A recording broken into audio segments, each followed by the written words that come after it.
புல்லும் சிலம்பினகான் புல்லரையன் கோயிலில் வெள்ளை விழிசங்கின் பேரரவம் கேட்டிலையோ.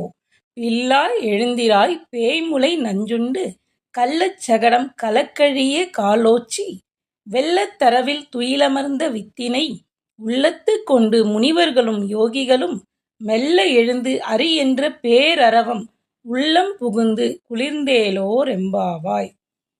பெண்ணே, பறவைகள் எல்லாம் கூவத் தொடங்கிவிட்டன. பறவைகளுக்கு அரசனான கருடனுக்கு இறைவன் நம் பெருமாள் எழுந்தருளியுள்ள திருக்கோவிலிலிருந்து வெண்சங்கு முழங்கும் ஓசை உன் காதில் விழவில்லையா? நம் கண்ணன் வஞ்சனையால் வந்த பேச்சியான பூதனை மார்பில் தடவிய நஞ்சை உண்டையவன். அந்த பரமனை உள்ளத்தே கொண்டு முனிவர்களும் யோகிகளும் மெல்ல எழுந்து அரி அரி என்ற ஓதுகின்றனரே. அந்த பேரொளி உள்ளம் புகுந்து எங்களை குளிர வைக்கின்றது. உன்னை குளிர வைக்கவில்லையா? சிறு பிள்ளையாய் இருக்கின்றாயே, எழுந்து வா.